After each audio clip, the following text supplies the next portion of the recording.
everyone, it's Sani. So I'm here with Sophie, welcome. Hello. And she's agreed to do a little tutorial for teenage makeup with me. I met Sophie probably about a month ago, I think. I think so. And her mum had been watching these tutorials on YouTube, and then her mum actually bought the lesson. I think it was as a surprise, or was it a birthday present? Surprise birthday present. It was a very sweet 16. So they came here for a joint lesson, and oh my god, it was a lot of fun. And then we decided to do a little tutorial because lots of you have been asking me on some tips and tricks on how to do makeup specifically for teenage girls, and I thought it would be a lot better to have a real teenage girl here as opposed to like doing it all myself. So yeah, we're gonna talk through some hints and tips.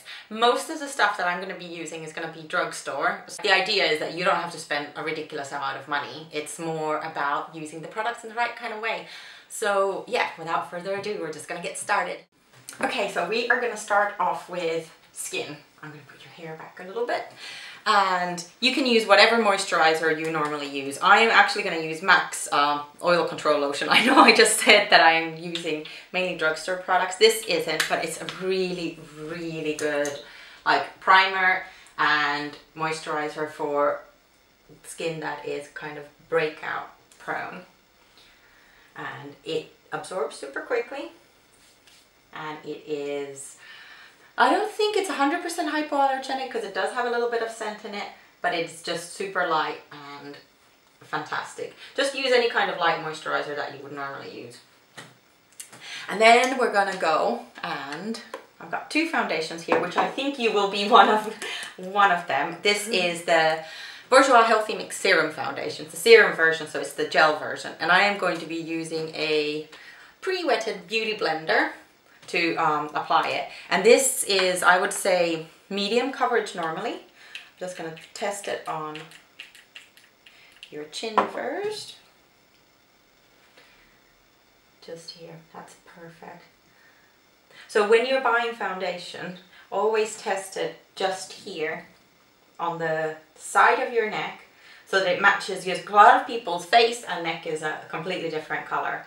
So it's good to just swatch it here so that you don't see like a massive orange line here, or if you buy foundation that's way too light, then you're going to see like a big big line there as well. So we are going to use the 52 Vanilla, and I'm just going to put it on the back of my hand and use the beauty blender. Now the reason why I'm using this is I want really sheer coverage because Sophie actually has very beautiful skin. There's a couple of little breakouts that we're going to cover afterwards, but if you do get breakouts, it's better to mostly do a nice and sheer foundation and then just lightly cover the breakouts as opposed to like caking yourself in foundation. I think you, Sophie, told me before that you used to do that at some point. Yes, I did. No more. Now it's freedom. Everybody's done it at some point. I have for sure as well. Turn your face a little bit this way, thank you. Now we're going to use a concealer. Now, I think for me, one of the best ways of doing concealer is actually using a full coverage foundation. I am going to mix these two. This is the Vichy Derma Blend, and this is like a super full coverage foundation, but it's a lot more natural than, for example, if you're using like a really cakey, like a stick concealer, that can often cake on too much. So, and these are, at least here in France, these are like 15 euros each, and as a concealer, this is gonna last you until you're, I don't know, 55, I guess, at least. You might not want it then. So you just put the tiniest amount on the back of your hand. And I know that she's probably going to be a combination of these two. So I'm just mixing it on the back of my hand, and I am going to use a fluffy brush. This is the MAC 224. You could use the Sigma equivalent. Most of the brushes that I'm going to use are Sigma brushes actually, because they are super inexpensive. So with the fluffy brush, I'm essentially just kind of buffing in over the areas where there's foundation. So there's no actual line to where the concealer ends and where the very light foundation begins. So it just like covers super lightly. If there's like a tiny bit that you want a little bit more coverage in, I just put a tiny bit more on it and then just buff the edges. But when you're using a fluffy brush, it just makes the whole application a lot more, I don't know, seamless, I guess. Because a lot of people will be using, I'll show you, like using a brush like this is actually an Urban Decay brush, requires a lot more experience to get that really smooth, whereas a fluffy brush like this, you don't need to be expert at concealing, because you can just buff it in and it's amazing how it gets rid of everything. And also because if you have a tendency to break out, there'll be like little red areas around that are not actually spots at all, it's just a little bit of redness. It's brilliant for that as well. I am going to use the Garnier Roll-On. This is anti-dark circles. So, because obviously people do tend to get dark circles no matter what age. So you don't need to worry too much about under eye wrinkles, but if you're staying up late studying or going out with friends or not studying but staying up late anyways, it's good to be able to cover the dark circles. And the Garnier one is like super light and stays on pretty much all day long. I'm just keeping the same brush that I had in my hand before. You don't need to buy tons of different brushes to do makeup. In fact, I'm going to try and use as little brushes as possible. There are certain things that are great to invest in. I'm also taking the concealer all the way to the inner corner, like this part, because that's often if you're tired, that's the super dark area. This is actually a Finnish drugstore product. As I said, like there's a lot of different kinds of drugstore products in this. This is just a, close your eyes please, and a primer for the eyelids, and it kind of evens out the tone, but every single brand pretty much nowadays has one. It's just to make your eyeshadow last longer, not crease, and it does unify the skin tone a little bit, because most of us have slightly darker eyelids than the rest of our face, so it's nice to even it out. I am going to use some color tattoos, Maybelline color tattoos, and I was contemplating between the pomegranate pink, which is beautiful, or this is Bad to the Bronze. And I think we're going to go Bad to the Bronze because it's kind of like, it's a really pretty glowy look that we're going to go for. So I'm going to take a Sigma brush. This is the E55 eye shading brush. So yeah, we're going to use Bad to the Bronze, and I'm going to use the Sigma E55. And the way we're going to do it is, I'm just going to, close your eyes please, I'm just going to put it on the moving part of the eyelid, and you just do kind of very, very light strokes, build it up slowly. I'm going to take the Sigma E35, close your eyes, and I'm just going to blend the edges. Now, important with any eyeshadow is leave a little bit, so all of this skin is pretty much bare, and it doesn't matter how intense you go on the colour on the moving part of the lid, but if you leave that bare, it just keeps the look a lot fresher. So we're going to do the other eye, so if you turn your head a little bit that way, and open your eyes and look at me, great. So when she's got her eyes open, you can see it a little bit, but not too much, and then when you close your eyes, you can see the shadow a whole lot more. I'm going to use a, what is it? A little pencil brush. This is also from Sigma, and I'm just going to put a tiny bit under your eyes. Look up for me. I'm not going to do your whole lash line.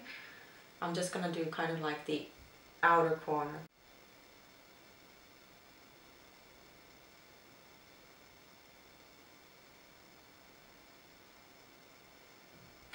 Fabulous. Thank you very much. So that would be like the easiest possible eyeshadow you could ever do, is just do that, curl your lashes, and you're ready to go. I am going to use a tiny bit of a darker color, so I'm using the Wet n Wild Comfort Zone palette. This is an amazing palette, like you get 8 colors for almost no money. Do you have this as well? Because you're not like... I saw it when you did your tutorial. It's a lovely palette. It's so cool. I love the colors. It's just amazing because you can do tons of different looks with this. And I am going to use, it's called the crease color, so I will be actually using it on the crease. This is just like a medium brown kind of color. It has a tiny bit of shimmer in it, but it's not like super glittery. Shimmer is great. Full-on glitter usually tends to fall off your face too much. So be more careful with that. So close your eyes, and I am just going in the lash line and in the outer corner. You can start kind of building an outer V, but don't do too much of a V because it's completely like, that requires more practice, and a badly done V is more unattractive than no V at all. So I'm just kind of deepening this isn't even the outer half, maybe it's the outer half, outer third, outer half, and it is a little bit of a V shape onto the side, but it's kind of following totally the natural contour of the socket, not extending it, not lifting it up. Look at me. Perfect. Thank you. And the other eye. And it just deepens it ever so slightly.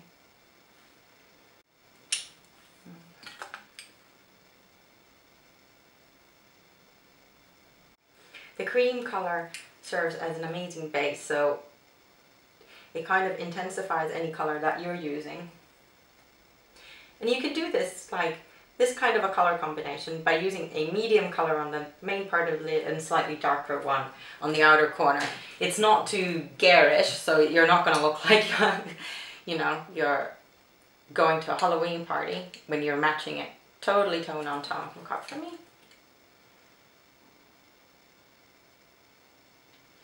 And I'm just doing the same kind of slightly richer, browner color on both. And again, you could leave it at that and not put on liner. We're going to put on the tiniest amount of liner. I'm going to use the L'Oreal Paris, what is this called? Gel Intensa eyeliner in black. And this is like the MAC Fluid line, completely the same concept. And the reason why I'm using this is a lot of the time, girls will either be using kind of like a pencil type liner or a, do I have one here? Yeah. A kind of like a liquid type liner.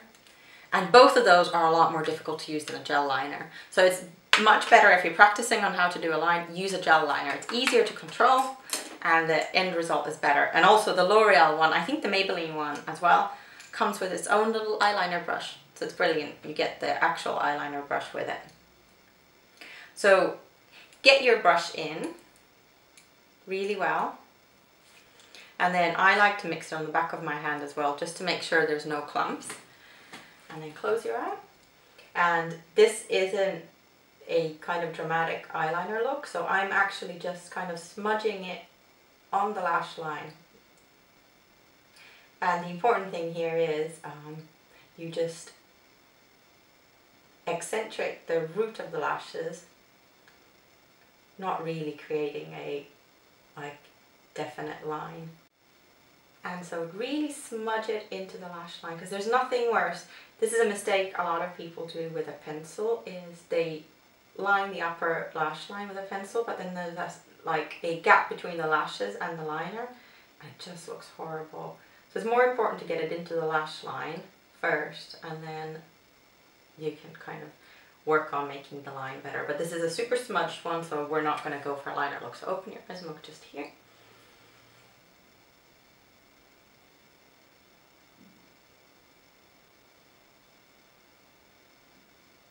And look at me. So I'm going to clean up under the eyes now.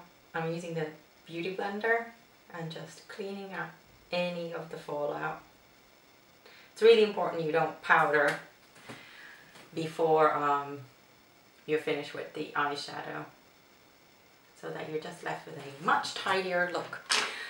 So this is the only tool that I would tell you to invest money in, please. Eyelash curlers. You can ask somebody for them as a birthday present, as a Christmas present, anything. These are Shu Uemura eyelash curlers, and they cost a lot of money. I think these are about 30 euros. But having said that, it's good to invest in really, really good ones. They will last you forever, and also you won't risk pinching your eyelid. So look down for me, because if you buy cheap ones, you're only going to end up with really horrible L-shaped lashes, and also they often pinch you. Fabulous, thank you. And then we're going to use a Maybelline Faux Cils. This is fake falsies, I think, in, this is falsies. Yeah, it is falsies in America. With a nice little bottle. It's so cute. And this is one of my most favorite mascaras ever. Look down for me. It builds amazing lashes, and it stays on all day long. It doesn't smudge, it doesn't run. Well, it will run if you cry lots, but this is not waterproof. But they do have a waterproof version of it, but in actual fact this is my favorite version. I don't know what it is about waterproof mascaras, but they just never add as much volume.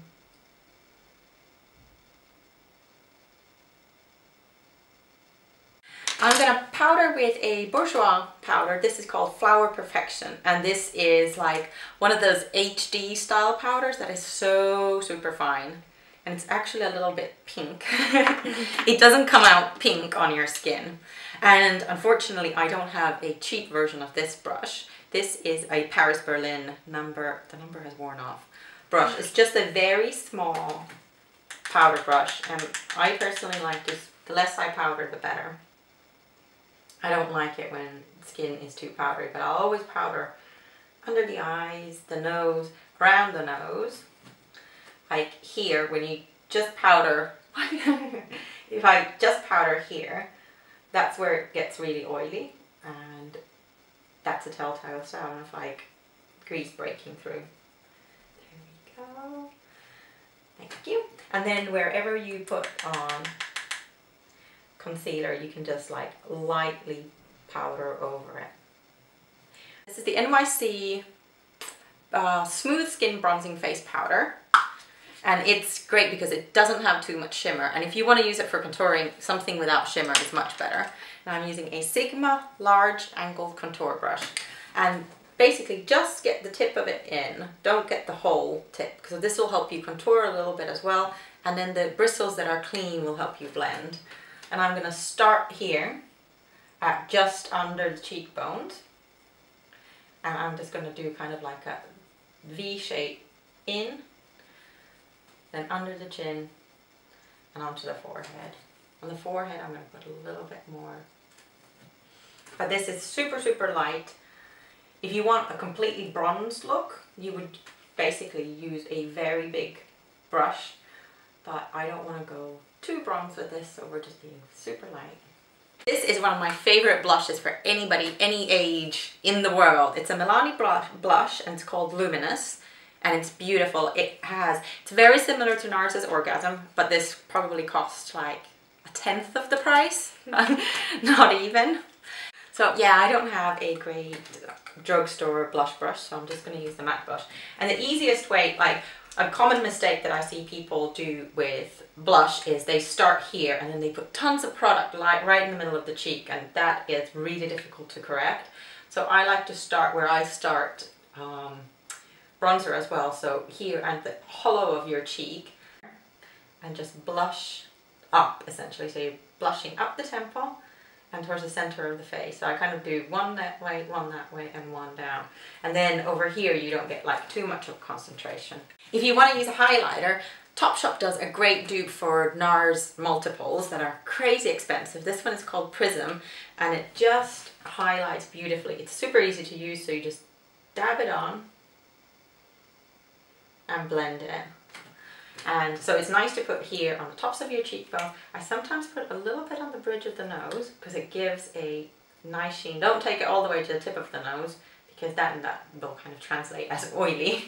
And also a nice little trick is just to put a tiny bit of that on your Cupid's bow. That is a trick that Victoria's Secret models do all the time. We're almost there. I'm just going to put some brow gel. I am very happy that you have left your brows alone. So if you get individual like little hairs in between, do pluck them, but leave the shape alone because the shape is great. And there's a lot of women that were young ladies in the 90s and now regret it terribly because all the eyebrows were so plucked. I'm going to add a little tiny bit of color into the eye makeup. This is by no means something that you need to do. This is a great way of playing with color. Is if you want to add color to eye makeup, you're not 100% sure how to do it. Pencils are a great way to do it because you don't have to worry about blending blue or green or purple eyeshadow, which can be a little bit difficult. I think I'm going to go for the really light blue one. Look up for me. Because it really brightens up your eyes. But learning how to do, you know, bright blue eyeshadow well is an art in itself, and also probably takes way too long, like on a school morning. But this one is just an easy and quick way to add some color.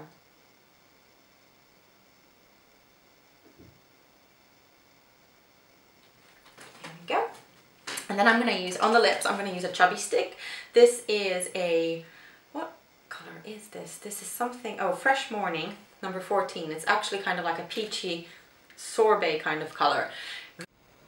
So these chubby sticks, they're brilliant. I love them. Every brand does their own version and they stain your lips and they give you a little bit of gloss.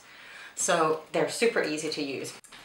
So thank you so much for watching, and thank you, Sophie, so much for coming here. You're welcome. Thank you. And if you have any questions for me, or if you have any questions or comments for Sophie as well, write them in the comment box below and I shall make sure she receives them too. And yeah, you can ask anything about how to choose foundation or what would suit what color eyes or whatever. So anyways, please remember to comment, rate, subscribe, like, you know, all of that good stuff, and like. And I shall see you again very, very soon. Thanks for watching. See you soon. Bye.